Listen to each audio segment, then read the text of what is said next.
Voices we do, and then jump into your questions. So, oobly goobly, I do nickel on Bfdi and II. I also do test tube, golly gee whiz. Hi, my name's Ben. I do audio work on both shows. I write songs for II. I co-wrote the episode you just watched, and I'm the voice of Balloon in Inanimate Insanity.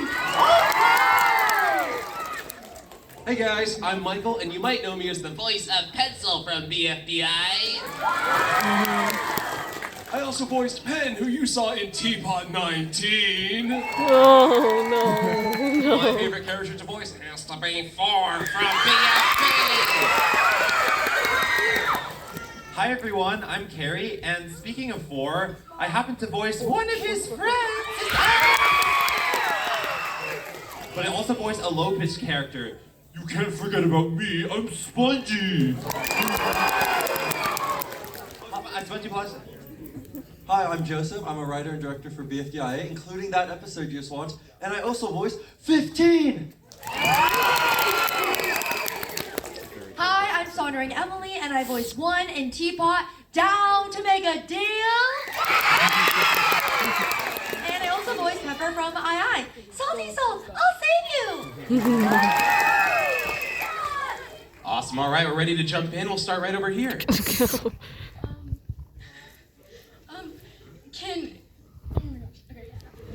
Can Nickel and Balloon get married, please? Oh.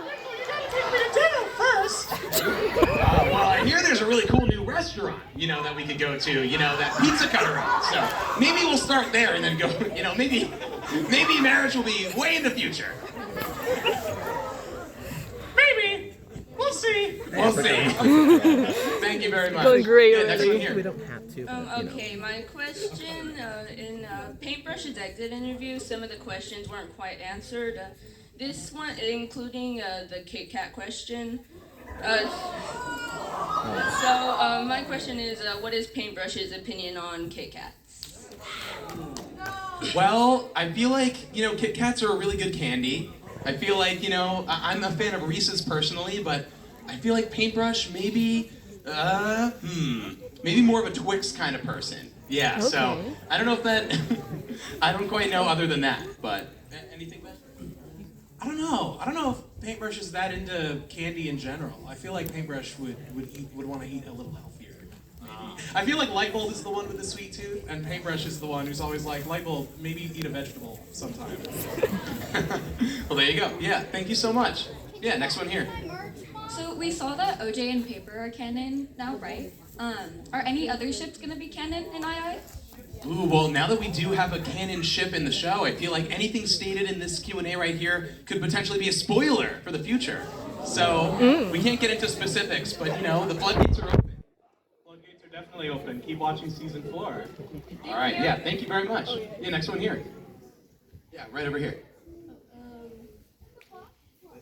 In the episode where changes were made to the past during the Leafy chase scene, she was chased by the team with the musical name. During that chase, she pushed a tree over, but it ended up blocking her path. She was captured to be chased by the correct group, but now her path is blocked by the tree, so she had to take another path. Leafy also was let into Dream Island, but I believe one fixed that. So while she was chased, she had to take one of the other paths, so I'm just wondering where she ended up. Oh, where did Leafy end up when the timeline was altered? Well, I don't know. I don't have a GPS with me, but if someone has a Leafy detector, then I'm in trouble. Well, I like to think that all the parallel universes and all the paths that Leafy went down, all paths lead to one. Ooh, I also like your cosplay. Awesome. Yeah, thank you so much. Awesome. Next one here. So for Teapot 15, Teapot 19, when one snapped Pencil away with the I remember powers, that fondly. and then in the first episode of season 4, we saw Pencil at the restaurant. Did she actually go back to BFB, or did she get teleported to II? Well, I will say that, the canon universes of Bfdi and II are not tied together in that way. So the pencil in season 4 of II is a completely different pencil than the BFDI one, so I can confirm that, Pencil was not teleported by one into the II universe. Yeah, it's kind of like the nickel situation. How there's a nickel in both shows. They look and sound a lot alike, but they're pretty different in character. Yeah, I don't know her. Awesome. Thank you so much. Yeah, next one here. Do you think that one from Teapot would ever host a show? I would love to host a show where I can manipulate all of my contestants. That's so much power. What if you hosted a show called The Power of One? Go for comfort cast. Would anyone here watch T-Poo? Thank you so much. Next one here. Will you guys ever do like an underdog season for BFDI to flesh out characters like Saw or Stapy? Yes. Like if you ever do plan on making a future season? Yeah, I feel like Stapy was sort of, there was a storyline there that kind of got cut short, and I definitely want to explore that further. So yeah, I feel like, all the characters who didn't get enough screen time, after we finish Teapot, BFDIA, and IDFB, all of them, I feel like we definitely have to return to those at some point. Thank you. Awesome. Thank you. Next one here. Back in June, I checked Paper's trivia, and it says that he's a fan of Warrior Cat series, and I was wondering if you knew if he had a favorite character, but if you didn't know the characters, maybe you could describe a type of cat. Ooh, sorry, which franchise is Paper a fan of? Warrior Cats. Warrior Cats. It's like a book series. Yeah, that's right. Yeah, I've never read it myself. Have you? I will say, when I was in 5th grade, we had to write like an essay about a book, and my friends all chose the Warrior Cat series, so I have written an essay about that book, but that was like 15 years ago. So I don't remember what I wrote. Yeah, unfortunately, I also have not really seen it. However, the type of cat, I feel like Paper may like, an orange cat, potentially. Go on the OJ theme. Oh. Firestar. Yeah. Other than that, I guess I don't know enough about the franchise, but we gotta look into it after this. But yeah, thank you so much. Yeah, next one here. What's your next plushie? Oh. What a terrific question. Yeah, I know. Maybe there's a hint. Yeah. We're all holding a hint right now. I feel like there's something that like unites us all together right now. Does anybody want to see a preview of a plushie that hasn't been announced yet? Yeah! Drum roll, please.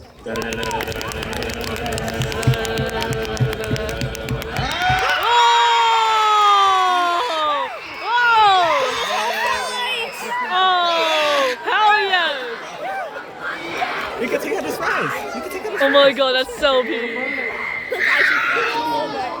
The new blush! Oh! I thought they were holding pencils. Yeah, me too. So, they won't fall out right away. But if you want them to fall out, they can. Oh, that's big. Let's give it the Sonic, milkshake test. Will they fall out? Or like the Blizzard test. Bro, it's Dairy Queen. Oh! Well, 50% capacity. Yeah. It's an F, but it works. Oh man. Terrific question. Thank you so much. Awesome. Yeah, next one here. Hi. This is my first time at a con, so I don't know if you answered this question yet, but will Meepad come back? Ooh, well, unfortunately Meatpad was brutally stabbed by Steve Cobbs, but his remains and pieces, they do have with them. So we'll have to see if there is an answer to that in season 4. But there are some problems that even Test Tube may have a tough time solving. So we'll have to see what I can do. So, yeah. Great question. Thank you. Yeah, next one here. Lord have mercy, I am so nervous. Okay, this is a question for all of you. If one could make a deal with any inanimate insanity contestant, who would it be? Oh. Ooh, that's a good question. Well, Steve Cobbs knows that the future is so yesterday, and one changed yesterday. I feel like Taco would, in an instant, go back in time. Oh no. I feel like with how hot-headed Jack can be, one would love to take advantage of that. That's true. Jack might do anything to get back in the game. It's true, but I could see Teddy Bear, Teddy Bear was talking in this episode about, her relationship with Belle, and maybe if she could go back, for any reason, maybe to save Belle or do something different, maybe she would take the deal, but yeah, we'll just have to see. But yeah, that's a really cool question. Thank you so much. You're welcome! Hey, that sounds a little like me. Next one here. How did Tennis Ball make a loophole in a non-loophole contract from Needle? Well, it's because I always read the fine print, so I know what counts and what doesn't. And, I won immunity, and I'm proud to have won immunity. But didn't book kind of show you the contract with no loopholes? Well, the contract was that Tennis Ball had to do whatever Needles said. And all Needles said was that Tennis Ball couldn't enter the chasm. And he didn't. So he technically didn't break He it, didn't right? harm Needle. Yeah. He didn't enter the chasm. So And not a also, loophole. That's true. The drill that he the dropped drill didn't bit even hit Needle. did not hit Needle, She's still doing just fine at the center of the earth. Sounds like Tennis Ball has a pretty good lawyer then. Yeah, thank you.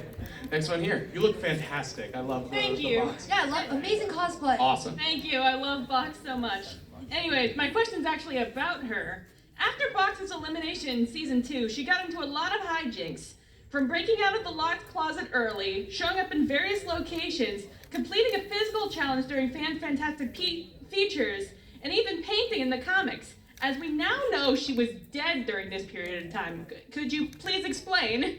No, that was a really fun, thing that we like to do as the animators is hide Box in nearly every episode of the second season, even after their elimination. But I think, in hindsight, it was more of a kind of hint that there may be something more to Box, maybe beneath the surface. So, yeah. And I like to think that when Box even was inert, a lot of contestants still treated her like she wasn't. So I imagine they would carry her around to their various activities, their various locations. But no one knew about the locked closet.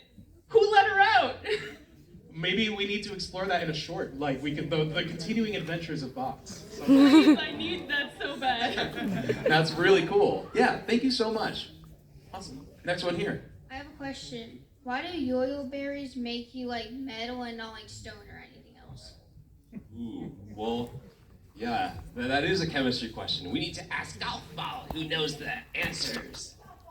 Yeah, I feel like it's just, since Yoyoland is such a different place from Goiki, it's like, we're all very familiar with how physics works in Goiki, how chemistry works. The further you get, the weirder the plants will act. So maybe there's like a land that's even further from Yoyoland where you eat the berry and it turns you invisible or something.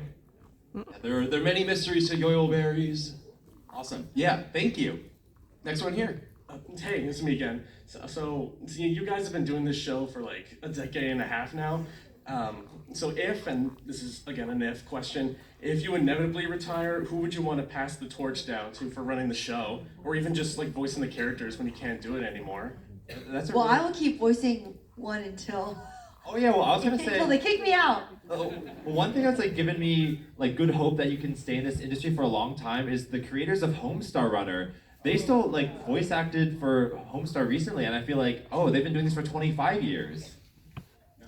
Yeah, I mean, I used to watch them, that's how I learned how to animate, and I just sent Matt Chapman, the creator of Homestar Runner, an email. Do you want to voice in our BFDIA episode 17? And he just did it. So I want to say I would pass the torch on to our directors, Joseph Pack and Sam Thornbury.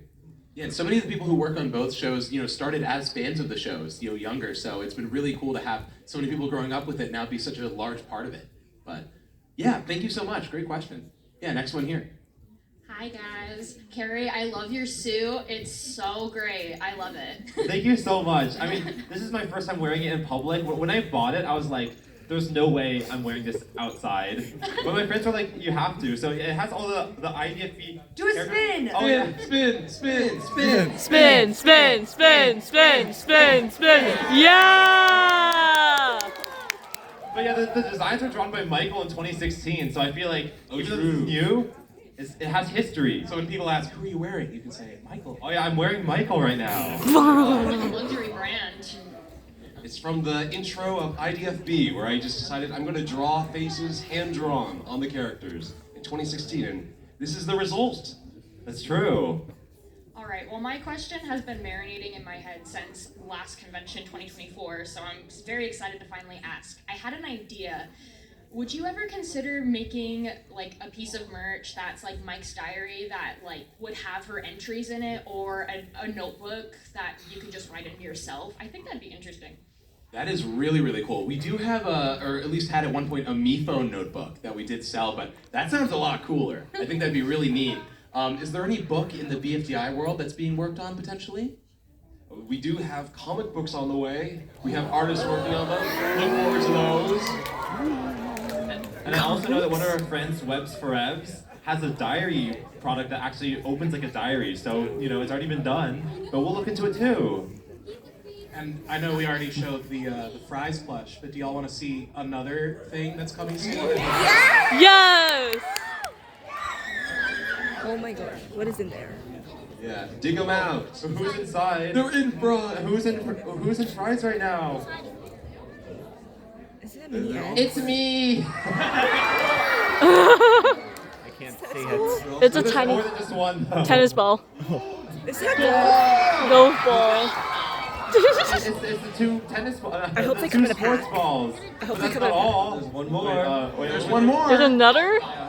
The character I voice. Ooh. It's me. For the first time he's getting merch ever, it's 8-Ball! Oh! First ever 8-Ball merch. And Oh, I'm they so have happy for him. pictures to them. Oh, they're actual balls. First ever bouncy plushes. I don't have a favorite merch, but I do have my favorite merch. And someone here can juggle them! Oh? Oh! Oh my gosh, I fell to the floor, but that's okay. I was in the air for a very long time. Awesome. Thank you. An amazing cosplay. So, next one over here. Hi. I want to give the showrunners and the talent and the people involved in the show about your props about how inclusive you are and how accommodating you are, regardless of handicap and just how people are. My question is twofold. Thank you. Thank you. And my question is twofold. So, as someone who has people in my household that are hard of hearing, and I noticed that you have the captions on here, and the problem that most of the people in my household have is that the captions are auto-generated on YouTube. They don't match up. So the question is, are you going to do something about that, or in lieu of that, offer a platform where you can see it with the proper captioning? Yeah, I'm really glad you asked about that. The captions are something that I'm actually very passionate about, and I try my very best personally for a lot of the episodes that have come out in the last year to get proper subtitles up on our YouTube uploads as fast as possible. Sometimes they're not quite ready when the episode gets uploaded, but I try to have them up within the day. And in your YouTube settings, you should be able to click English, and for most episodes, turn it like by default, YouTube will do the auto ones, but if you set it to English, all episodes that are currently uploaded, I believe, do have proper subtitles. They've been lurking.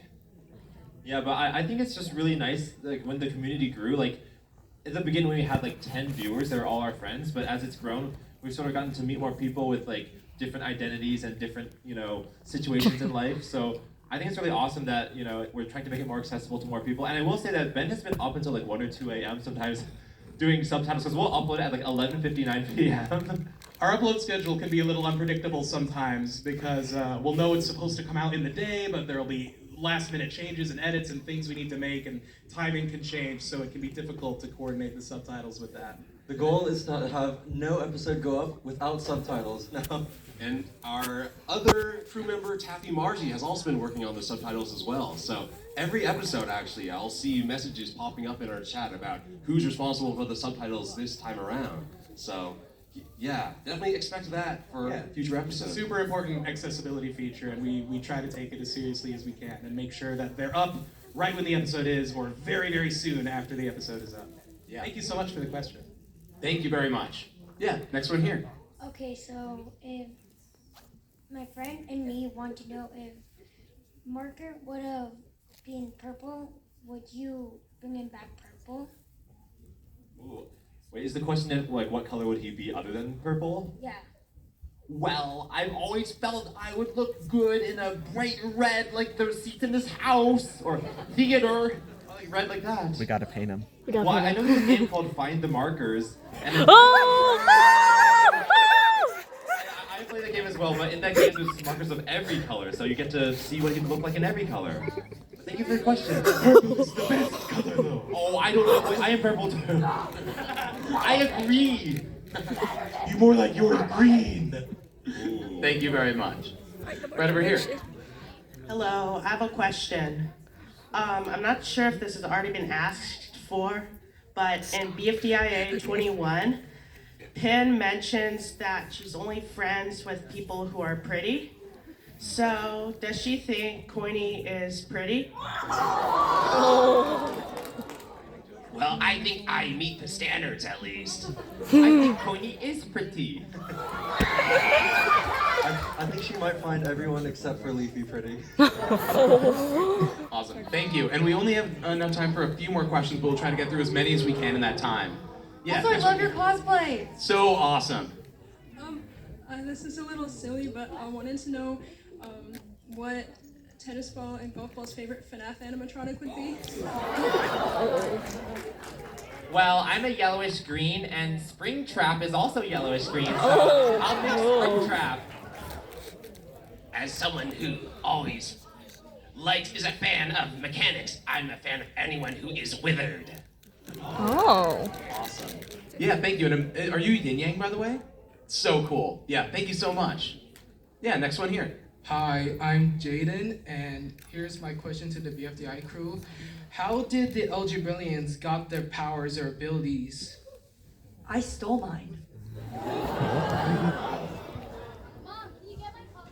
Well, I got my power from hanging on the baskets. They spin around and I spin around. Yes, Max. You know where to get your power from. It's those baskets. Oh, right there, yeah. But I do think it's cool that like each Algebrillion has their own powers, but I guess 2 and 4 don't anymore. Okay. Oh, man. Thank you so much. Thank you. Yeah, next one here.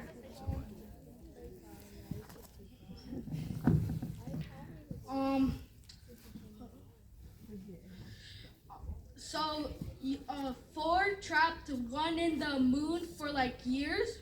Is that correct? Oh, that is correct. How many years has 1 been in that moon for? Ugh, far too long. Not long enough, apparently. We'll have to see in future episodes. But yeah, thank you so much. Yeah, next one here. Since we saw 4 2s and 1s like door dimension, will we ever get to see X's in the future? X, where is your door dimension?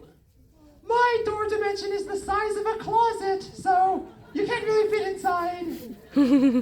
Yeah, I mean, we haven't even thought about that, but that's a really interesting concept, so maybe we'll think about that when we write future episodes. Well, we know that the sky of Yoyoland is yellow. What if it's Yoyoland? That's all been an X the whole time. Wow, that'd be crazy. Thank you so much. Yeah, right over here. I'm actually in the process of writing my own short film that I'm going to film in a few months, and that's really nerve-wracking. So That's really it was impressive. basically just this. Congrats. So I'm wondering, for those of you here at this panel that write a lot, what is the best advice that wants to overcome writer's block? I am one. I don't write the show, but I write outside of it. And the biggest advice I have is don't try to tell the perfect story, try to tell the truth. That's a really good quote. And I think adding on to that, one thing, because I had a lot of writer's block going into BFDI A6, because I just felt like the expectations were so high. But I think once I started hanging around more friends in the OSC, and I started like tossing ideas to them, and they would say, that's really cool, and you can also add this, and you go back and forth. Just being around friends helps break the writer's block. Yeah, and for perspective, like when I write alone, it sometimes takes weeks and weeks. But that last episode, Carrie and I would just sit down and write together and be like, that's a fun idea, let's put that in, and then the other person would go, oh yeah, that's also fun, let's put that in. We got it done in a few days. Yeah, and it's the longest episode of BFDIA ever now. We actually have another tip, is when you are finished writing, read the script out loud to your friends, and then anytime you cringe, you gotta change that line. Yeah. Table reads for sure. Like reading it with your friends or just anyone is a huge, huge help. Yeah, but great question, and best of luck on your film. Thank you. Awesome, and we only have time for 2 more questions, so I'm so sorry if we don't get to you. But we do have a fun surprise that I think you're all gonna really like after the Q&A. But yeah, next one here. All right. To all the crew members, besides BFDI and II, what is your favorite object show? Oh. I'm a big fan of The Nightly Manor by Alan. Oh! that, yeah, actually. I'm a huge fan of Object Invasion. Object Invasion, definitely. I'm going to go with 1 from Cheesy HFJ. It's a Liam backpack. I'm gonna give a shout out to Paper Puppets by Yellow Anguirus. Oh, that was good. I'm nostalgic for Brawl of the Objects. That one's good. Oh my Oh. god. Yeah, thank you. And last one right here. So I thought there's a lot of death challenges really in like BFDI. There's a lot of challenges where there's like characters die, and I thought this question for like a while. If the II cast and the BFDI cast were ever to compete in like the Hunger Games, who would win? How would they win? Oh. Yeah, well, I think a lot of us are fans of the Hunger Games, so that's a good question for us, I think. I feel like definitely the BFDI cast would win the Hunger Games. Oh, do you mean like who specifically though? Yeah, like which character? Black Hole. Yeah. Black Hole. I think Black Hole, you know, I want to give a shout out to Lightning. I feel like, you know, maybe they can do some damage. I think Teardrop would get pretty far. Realizing that the BFDI cast is a lot more destructive in general than I. Not if I have the Yoyo light. Then maybe I could do something special. That's true. He did almost bring about the end of the entire universe. It's true. But awesome, great question. Yeah, and thank you all so much for being an amazing audience. Give yourselves a round of applause. Thank you, everyone. Yeah. We do ask everyone, you know, we do have a fun, awesome surprise here before you all go, but we do ask everyone to return to their seats before the surprise, and I will be back in just a moment. Oh, a surprise is coming. Uh-oh. So, I thought there weren't any weird questions this time. Thank God. Something that's really important to any show is the music. And that's something that I've been grateful enough to get to be a part of, especially for Inanimate Insanity. I get to write songs for Inanimate Insanity. And do you all like karaoke? Yeah. Do you all maybe want to sing one of the Inanimate Insanity songs? Is our new video on?